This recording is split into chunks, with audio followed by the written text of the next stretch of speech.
अस्सलाम वालेकुम everyone, hope that all of you are doing well. आज हम डिस्कस करेंगे IT 620 project BBIT degree assignment number 3 के हवाले से।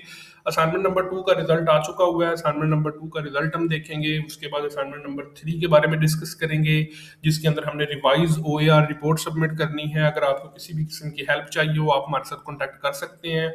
ओवरऑल इस वीडियो के अंदर हम ये देखेंगे कि नीड्स इंप्रूवमेंट या रिजेक्टेड वाले क्या करेंगे, रिवाइज OAR रिपोर्ट किसने जमा करवानी है, जिनकी अप्रूव्ड हो गई है उन्होंने क्या प्रोसीजर फॉलो करना है, और OAR प्रोजेक्ट ओवरऑल कैसे पास किया जाएगा।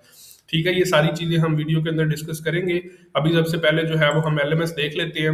LMS पे हमारे पास असाइनमेंट नंबर 1 हमने सबमिट करवाई थी, अप्रूवल वाली। उसका रिजल्ट आप देख सकते हैं हमारे पास जो है। Very nice.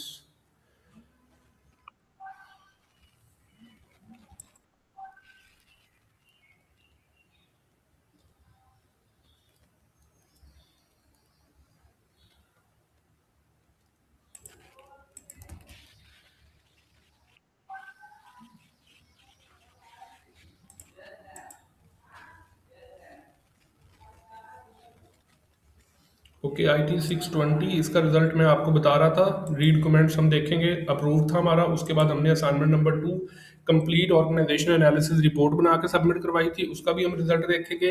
अब 3 तरह के रिजल्ट आपके आ सकते हैं। रीड कमेंट्स पे आप क्लिक करेंगे, ठीक है, या तो आपका पास लिखा होगा, या आपका एक्सेप्टेड लिखा होगा, या आपका रिजेक्टेड लिखा होगा, नीड्स इंप्रूवमेंट लिखा होगा। ठीक है, अगर तो आपका पास लिखा हुआ है इस तरह से, तो आपने असाइनमेंट नंबर 3 सबमिट नहीं करवानी। आप नेक्स्ट असाइनमेंट का वेट करेंगे, जिसके अंदर आपने प्रेजेंटेशन फाइल बनानी है। ठीक है, और जिन लोगों का यहाँ पे नीड्स इंप्रूवमेंट लिखा होगा या रिजेक्टेड लिखा होगा, वो अपनी फाइल के अंदर अपनी मिस्टेक्स, प्रॉब्लम्स, इश्यूज को सॉल्व करेंगे और उसको यहाँ पे सबमिट करेंगे। ठीक है, इसके अलावा हमारे कुछ और स्टूडेंट के रिजल्ट्स भी हैं, वो भी आप यहाँ पे देख सकते हैं। ठीक है, असाइनमेंट्स के ऊपर क्लिक करेंगे, रीड कमेंट्स के ऊपर क्लिक करेंगे, आपके सामने जो है वो उनके कमेंट्स आ जाएंगे, एक्सेप्टेड हो चुका हुआ है। ठीक है, इसके अलावा और भी हमारे स्टूडेंट जिनकी हमने फाइल्स वगैरह बनाई हैं, उनके भी आप कमेंट देख सकते हैं।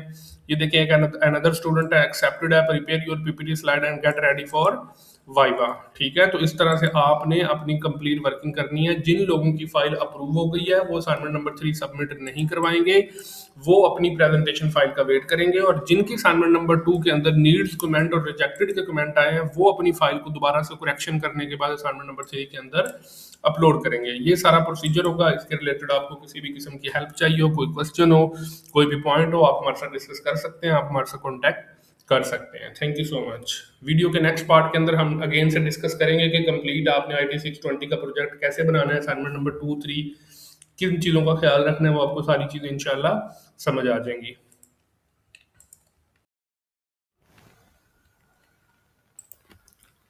अस्सलाम वालेकुम everyone, hope that all of you are doing well. आज हम डिस्कस करेंगे IT 620 फाइनल प्रोजेक्ट BBIT के हवाले से।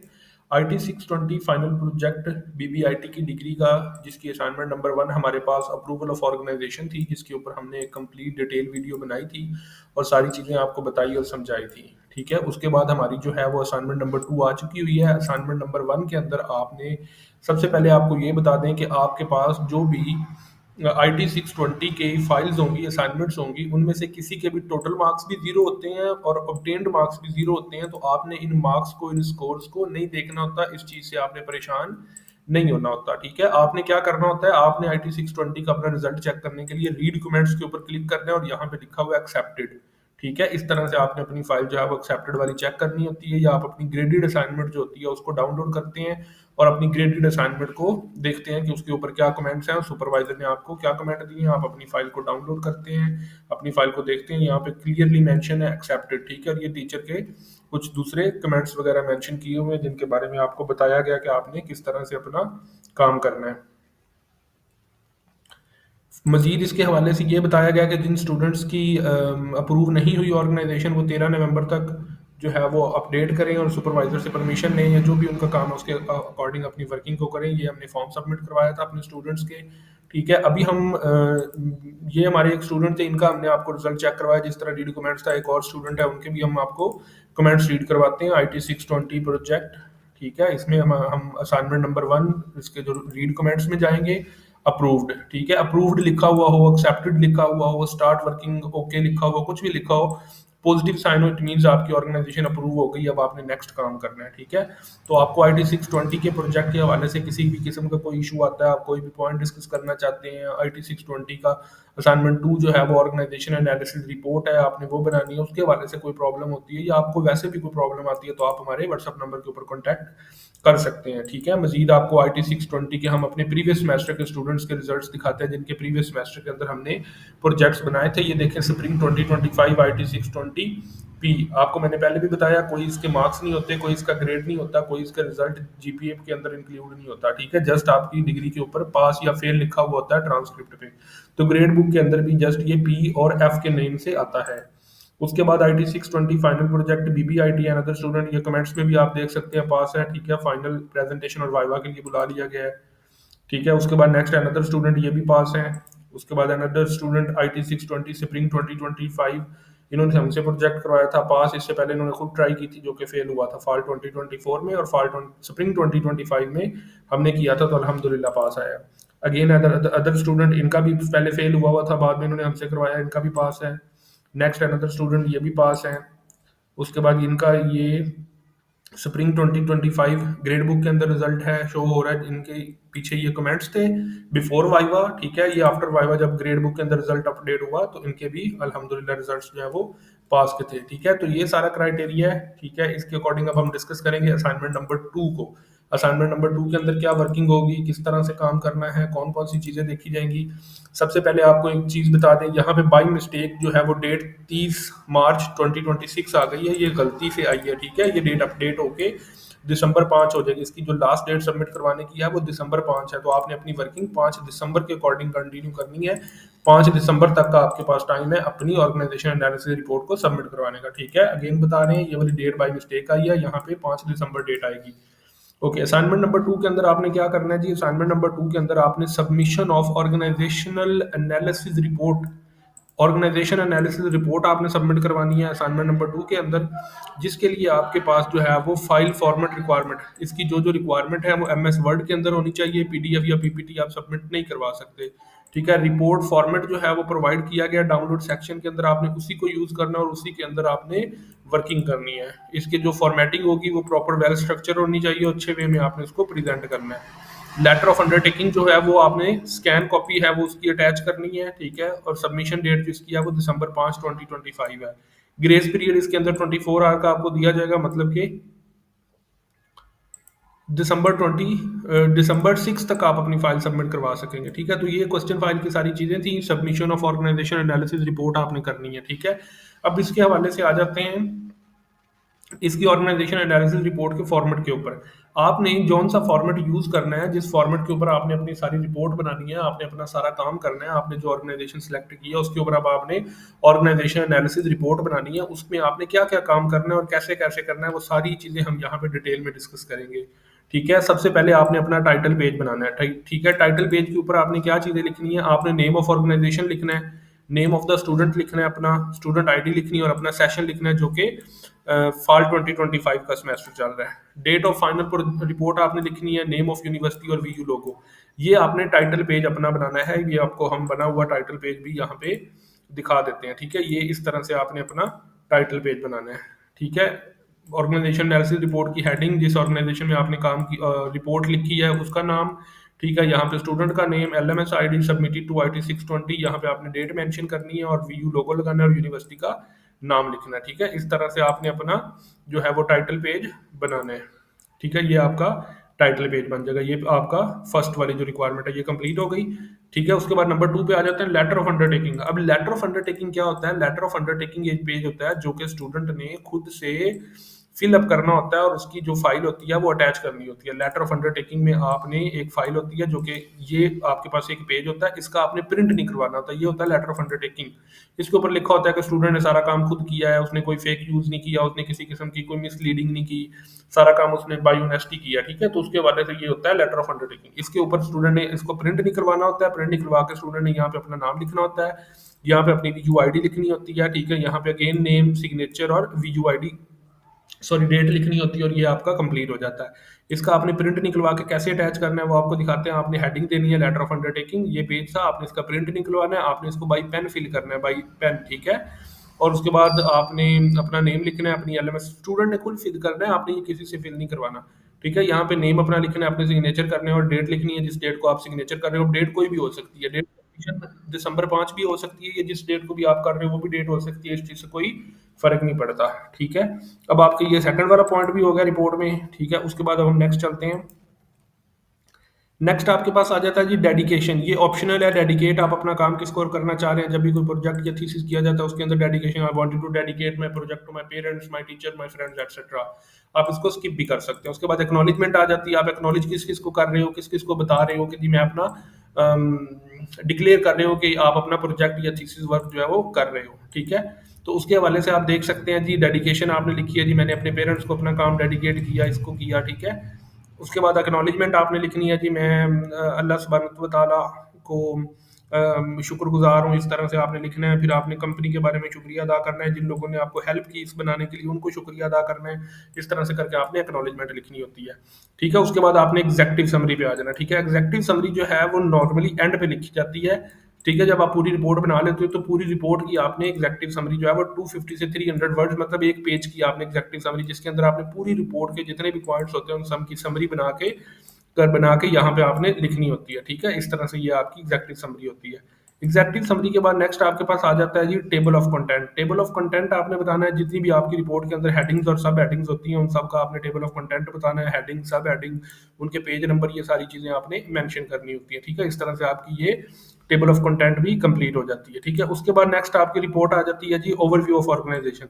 अब जो ऑर्गेनाइजेशन जहाँ पे आपने ऑर्गेनाइजेशन एनालिसिस, उस कंपनी का आपने इंट्रोडक्शन लिखना होता है, हेड ऑफिस लिखना होता है, प्रोडक्ट लाइंस आपने लिखनी होती हैं, कंपटीटर्स लिखने होते हैं। ठीक है, कि वो कंपनी क्या काम करती है, ईटीसी, उसकी क्या इंट्रोडक्शन है, उसका हेड ऑफिस किधर है, उसकी प्रोडक्ट लाइन सर्विसेज कौन कौन सी हैं और कंपटीटर्स उसके कौन कौन से हैं।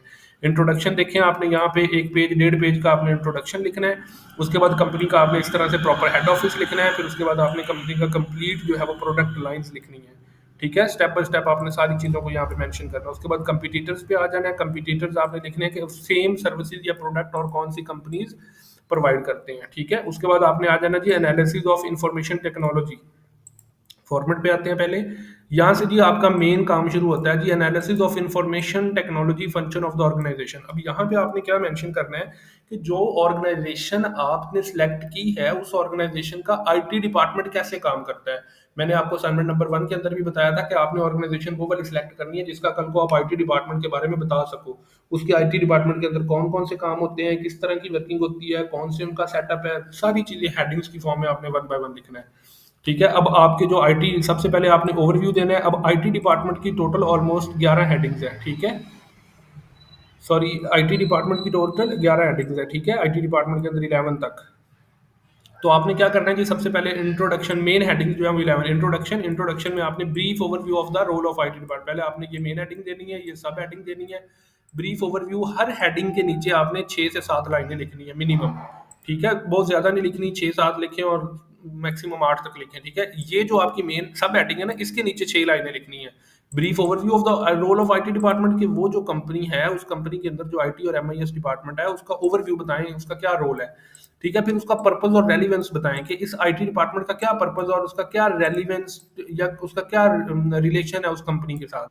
उसके बाद बताएं जी कि वो जो कंपनी है उसका कनेक्शन विद मैनेजमेंट, कि वो जो आईटी डिपार्टमेंट है उसका मैनेजमेंट के साथ क्या कनेक्शन है। डिसीजन सपोर्ट, ऑपरेशन एफिशिएंसी के अंदर वो आईटी डिपार्टमेंट किस तरह से उस कंपनी में अपना रोल प्ले। ठीक है, अब ये 3 हेडिंग्स हैं, ये एक मेन हेडिंग है और उसकी 3 सब हेडिंग है, और हर सब हेडिंग के नीचे आपने 6 से 7 लाइनें लिखनी है। तो टोटल आपकी इंट्रोडक्शन की हेडिंग के अंडर जो 3 सब हेडिंग्स हैं उनकी ऑलमोस्ट 18 से 20 लाइन्स बन जाएंगी। ठीक है, अब आपको मैं यहाँ से दिखाता हूँ। आपने जो भी कंपनी चूज की है उसका इंट्रोडक्शन आपने लिखा। ठीक है, इंट्रोडक्शन के अंदर आपने हर लाइन के अंदर 6 से 7 लाइनें लिखी हर सब हेडिंग के अंदर। फिर दूसरी सब हेडिंग आ जाएगी, उसके अंदर भी 6 से 7 लाइन। फिर तीसरी सब हेडिंग आ जाएगी, उसके नीचे भी 6 से 7 लाइनें लिखनी है। ठीक है, आपने इतना लिखना है ताकि उसमें एक बात तो कम से कम क्लियर हो, 6-7 लाइनें तो होनी चाहिए। ठीक है, ये एक मेन हेडिंग थी। ठीक है, उसके नीचे आपने 3 सब हेडिंग के नीचे हर हेडिंग में 6 से 7 लाइनें लिखनी है। ठीक है, उसके बाद आपके पास आ जाता है जी डिपार्टमेंटल स्ट्रक्चर एंड फंक्शनिंग। अब आईटी डिपार्टमेंट के अंदर उसकी ऑर्गेनाइजेशन हायरार्की क्या है, उसके की रोल्स एंड रिस्पॉन्सिबिलिटीज कौन सी हैं, सीआईओ उसमें क्या काम करता है। ठीक है, उसके बाद उसमें डाटाबेस एडमिन क्या काम करते हैं, स्पोर्ट्स सिस्टम क्या है, उसमें सिस्टम एनालिस्ट क्या काम, सारी चीज़ें आपने उसके बारे में बतानी है। रिपोर्टिंग लाइन्स उसकी कौन-कौन सी हैं, कोलैबोरेशन उसका दूसरे डिपार्टमेंट के साथ कैसे। अब यहाँ पे एक बात नोट करने वाली है, कुछ सुपरवाइज़र्स के रिलेटेड जो है वो डायग्राम्स भी बनवाते हैं, ठीक है? कुछ सुपरवाइज़र बनवाते हैं। नॉर्मली आपको फर्स्ट सबमिशन के अंदर डायग्राम्स बनवाने की ज़रूरत नहीं है, लेकिन कुछ सुपरवाइज़र जो है वो डायग्राम्स भी बनाते हैं, ठीक है? वो कहते हैं स्टूडेंट को कि आप डायग्राम्स भी बनाएँ, ठीक है? जिस तरह ये वाली रिपोर्ट है, इसके सुपरवाइज़र ने कहा था कि आपने डायग्राम्स बनानी है। फर्स्ट वाली जो हेडिंग थी ऑर्गेनाइजेशन हायरार्की चार्ट, आपने उसकी प्रॉपर डायग्राम उसका हायरार्की चार्ट बना के दिखाना है कि जी ऐसे हायरार्की चार्ट होता है। फिर आपने की रोल्स एंड रिस्पॉन्सिबिलिटीज, अगेन ये सब हेडिंग थी, उसके नीचे 6-7 लाइनों की आपने पैरा लिखना है, ठीक है? फिर अगेन उसकी रिपोर्टिंग लाइन और कोलैबोरेशन विद अदर डिपार्टमेंट, उसके अगेन आपने प्रॉपर जो है वो चीज़ें लिखनी है और उसकी भी आपने डायग्राम बनानी है अगर आपको रिलेट करती हो, आपके सुपरवाइजर ने आपको डायग्राम्स बनाने के लिए कहा हो। ठीक है, उसके बाद नेक्स्ट आपके पास आ जाता है जी IT infrastructure and system overview. उस कंपनी का आईटी इंफ्रास्ट्रक्चर क्या है, उसके कोर सिस्टम कौन कौन से हैं, उस कंपनी के अंदर कौन कौन से सॉफ्टवेयर आईटी के डिपार्टमेंट के अंदर आते हैं। ईआरपी है, इंटरप्राइज रिसोर्स प्लानिंग है, एलएमएस है, ठीक है। उसके बाद आपके पास सीआरएम कस्टमर रिलेशनशिप मैनेजमेंट है, HR human resource information system है, ठीक है। ये लर्निंग मैनेजमेंट सिस्टम है। ये आपके पास जितने भी हैं, आपने उस कंपनी के बारे में डिस्क्राइब करने हैं कि वो कंपनी, वो ऑर्गेनाइजेशन ईआरपी कौन सा यूज करती है, कैसे कैसे यूज करती है, उसकी क्या वर्किंग है, क्या परफॉर्मेंस है, एलएमएस कौन सा यूज करती है, सीआरएम कौन सा यूज करती है और एचआरआईएस कौन सा यूज करती है और उसकी क्या क्या वर्किंग है। ये सारी चीजें आपने ब्रीफली डिस्क्राइब करनी है 6 से 7 लाइनों में। उसके बाद उनका नेटवर्क और इंफ्रास्ट्रक्चर और डाटा सेंटर कौन से हैं, उनके बारे में आपने 6 से 7 लाइनें लिखनी है कि वो कंपनी अपने आईटी डिपार्टमेंट का नेटवर्क और इंफ्रास्ट्रक्चर कौन सा और कैसे बिल्ड किया हुआ है उसने, उसके अंदर डाटा सेंटर कौन कौन से हैं और कैसे वो रिलेट है और कैसे वो लिंक किए हुए हैं और किस तरह से इंटीग्रेशन विद अदर डिपार्टमेंट के, आईटी डिपार्टमेंट ने किस तरह इंटीग्रेट किया हुआ है सारे डिपार्टमेंट्स को एक दूसरे के साथ, ठीक है। तो यहाँ पे आप देख सकते हैं जो डायग्राम्स रिक्वायर होंगी, आपने वो डायग्राम्स बनानी है, ठीक है, सारे अपने सेटअप्स की। उसके बाद नेटवर्क और इंफ्रास्ट्रक्चर डाटा सेंटर के बारे में आपने बताना है, इंटीग्रेशन विद अदर डिपार्टमेंट्स को। ये डायग्राम्स वाला मैं फिर बता रहा हूँ, डायग्राम्स आपने तब बनानी है जब अगर आपका सुपरवाइजर कहे। फर्स्ट सबमिशन के अंदर आपको डायग्राम्स बनाने की जरूरत नहीं है, अदरवाइज आप हमारे साथ व्हाट्सएप पे कॉन्टैक्ट कर लीजिएगा, हम आपको बता देंगे सुपरवाइजर आपका कौन सा है, वो डायग्राम्स बनवाएगा नहीं बनवाएगा, या आपने उस हवाले से क्या काम करना है, ठीक है। ओके, नेक्स्ट चलते हैं स्ट्रेटेजिक रोल एंड अलाइनमेंट, कि वो जो आईटी डिपार्टमेंट है उस कंपनी का, वो किस तरह से ऑर्गेनाइजेशन के स्ट्रेटेजिक ऑब्जेक्टिव में उसको सपोर्ट करता है, ठीक है। उसकी गोल्स एंड अदर डिपार्टमेंट्स के साथ अलाइनमेंट किस तरह से हुई हुई है, वो कैसे अपनी वर्किंग को उसके साथ रिलेट करता है। Decision making and data management के अंदर जो है वो एमआईएस डाटा ड्राइवन और डिसीजन मेकिंग में किस तरह से हेल्प करता है। Availability and use of dashboards, कौन कौन से डैशबोर्ड्स हैं जो कि आईटी डिपार्टमेंट ने लिंक किए हुए, जिसकी वजह से डिसीजन मेकिंग और डाटा मैनेजमेंट में हेल्प होती है। Technology and adoption and innovation, technology, IT department कौन कौन सी डिजिटल मेच्योरिटी पे वर्क कर रहा है, ठीक है। इमर्जिंग जो न्यू टेक्नोलॉजीज आ रही हैं किन किन को अडॉप्ट कर रहा है। उसके बाद आपका आईटी डिपार्टमेंट उस कंपनी का एआई का किस तरह से यूज कर रहा है, बिग डेटा उसके पास कौन सा है, ऑटोमेशन वो कौन कौन सी यूज कर रहा है। उसके बाद वो जो ऑर्गेनाइजेशन है वो अपने आईटी डिपार्टमेंट में इनोवेशन के कल्चर को कैसे प्रमोट कर रही है, या उसको कैसे अडॉप्ट कर रही है, और उसका दूसरे डिपार्टमेंट के ऊपर क्या इम्पैक्ट है, आपने ये भी बताना है। उसके बाद वो जो आईटी डिपार्टमेंट है उसकी सिक्योरिटी पे कैसे काम किया जा रहा है, उसकी प्राइवेसी का कैसे ख्याल रखा जा रहा है, उसके अंदर कंप्लायंसेस कौन कौन सी फॉलो की जा रही हैं, ठीक है। तो इन सब चीज़ों का आपने ख्याल रखना है और इन सब चीज़ों के अकॉर्डिंग आपने वर्किंग करनी है, ठीक है। उसके बाद नेक्स्ट आपके पास आ जाता है जी data protection measures and cyber security के। उस ऑर्गेनाइजेशन के आईटी डिपार्टमेंट के अंदर कौन से डेटा प्रोटेक्शन के मेजर्स किए जाते हैं, साइबर सिक्योरिटी फ्रेमवर्क कौन सा सेटअप किया हुआ है, उसके अंदर कंप्लायंसी एंड लीगल वर्क कौन से हैं, इंस्टीट्यूशन पॉलिसीज कौन सी है। मतलब हर ऑर्गेनाइजेशन की आईटी डिपार्टमेंट की लीगल पॉइंट्स भी होते हैं, पॉलिसीज भी होती हैं, कंप्लायंसीज भी होती हैं। मैंने आपको आईटी डिपार्टमेंट का जब आपने ऑर्गेनाइजेशन सेलेक्ट करनी थी तो मैंने आपको इस हवाले से गाइड किया था कि आपने ऑर्गेनाइजेशन वो प्रोवाइड सेलेक्ट करनी है जिनका कल को आप डेटा प्रोवाइड कर सको, क्योंकि ये सारी चीज़ें, इन सब का आपको डेटा चाहिए तभी आप ये सब लिख सकोगे, ठीक है। उसके बाद चैलेंजेस एंड लिमिटेशंस कौन कौन सी हैं, इंफ्रास्ट्रक्चर और बजट के अंदर उनको कौन कौन सी प्रॉब्लम्स आ रही हैं, स्किल गैप कौन सा और स्टाफ उनका क्या इश्यूज कर रहे हैं, ठीक है। इंटीग्रेशन उनकी कौन कौन सी और इनकंसिस्टेंसी विद प्रॉब्लम्स क्या उनको फेस करना पड़ रही है।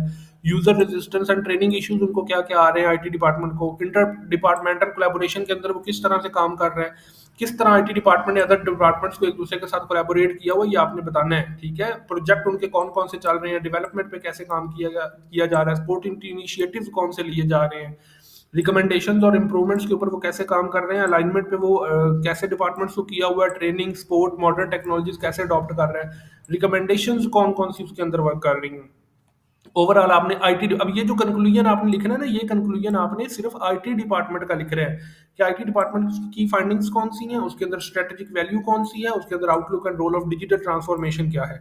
ठीक है, यहाँ तक आपने जितना भी लिखना है वो आईटी डिपार्टमेंट के रिलेटेड लिखना है।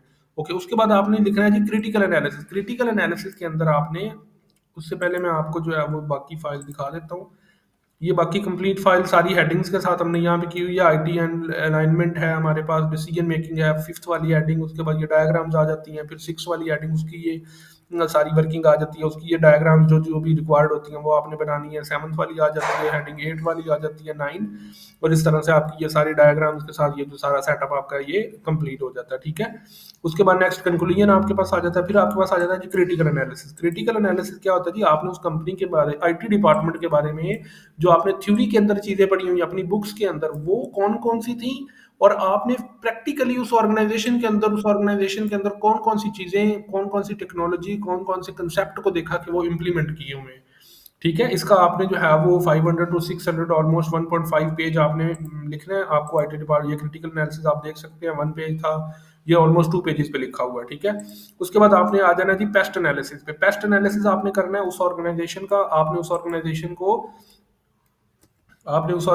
को पॉलिटिकल फैक्टर्स बताने हैं, किस तरह से उसके इम्प्लीमेंट होते हैं, उसके ऊपर इफेक्ट करते हैं। इकोनॉमिकल फैक्टर्स बताने हैं, सोशल फैक्टर बताने हैं, और टेक्नोलॉजिकल फैक्टर्स बताने हैं। अब ये जो पेस्ट एनालिसिस करना है ना आपने, इसमें आपका फोकस ओवरऑल द ऑर्गेनाइजेशन होनी चाहिए, जस्ट आईटी डिपार्टमेंट नहीं होना चाहिए।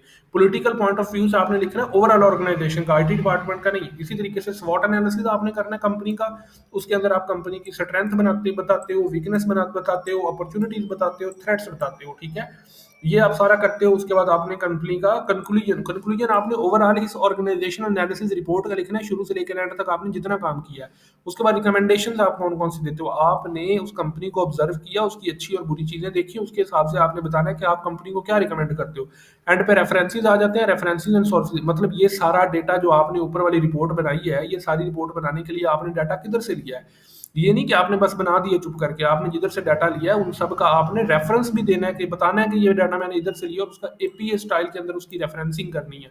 ठीक है, इसके रिलेटेड आप यूट्यूब पे वीडियोस देख लीजिएगा, एपीए स्टाइल ऑफ रेफरेंसिंग कैसे होती है। एंड पे आपने एनेक्सिस अटैच करने, जिसके अंदर आप कोई भी brochure form, newsletter, pictures, कुछ भी आप अटैच कर सकें, या एक्स्ट्रा आपने डायग्राम्स बनाई हो। तो ये इसका सारा क्राइटेरिया होता है। इस तरह से आपकी ये रिपोर्ट जो है वो कंप्लीट होती है। मजीद जो है वो इसके हवाले से ये पेस्ट एनालिसिस कंप्लीट किया हुआ है, इकोनॉमिक, सोशल, टेक्नोलॉजिकल, स्वॉट एनालिसिस आ जाता है, बुलेट्स की फॉर्म में किया हुआ है सारा। ठीक है, उसके बाद कंक्लूजन आपका डिटेल में आ जाता है, रिकमेंडेशंस बुलेट्स में आ जाती हैं, फिर ये रेफरेंसेस होती है। ठीक है, ये एपीए स्टाइल के अंदर रेफरेंसिंग करनी है इसकी, आप यूट्यूब से, ये भी इंपॉर्टेंट है, बताना है कि आपने डाटा किधर से लिया, एंड पे एनालिसिस वगैरह आ जाती हैं। ठीक है, तो ये इसका सारा क्राइटेरिया होता है। मजीद अगर आपका कोई क्वेश्चन है, आप IT 620 के हवाले से कुछ भी डिस्कस करना चाहते हैं, आपको कोई पॉइंट समझ नहीं आ रहा है, या आप हमारी पेड सर्विसेज लेना चाहते हैं, आप हमारे व्हाट्सअप नंबर के ऊपर कॉन्टैक्ट कर सकते हैं। इंशाल्लाह आपको ईच एंड एवरीथिंग के हवाले से इन डिटेल गाइड किया जाएगा, सारी चीज़ें बताई और समझाई जाएंगी कि कैसे आपने काम करना है, किस तरह से आपने प्रोजेक्ट कंप्लीट करना है, क्या इसकी रिक्वायरमेंट होगी, और कैसे आप इसको क्लियर कर सकते हैं। ठीक है, बाकी नेक्स्ट इंशाल्लाह इसकी नेक्स्ट असाइनमेंट उसके हवाले से जो है वो प्रेजेंटेशन वाइवा के हवाले से भी आपको गाइड करेंगे। मजीद अगर कोई क्वेश्चन हो तो आप व्हाट्सएप पे कॉन्टैक्ट कर लीजिएगा। Thank you so much for your time. अल्लाह हाफिज़।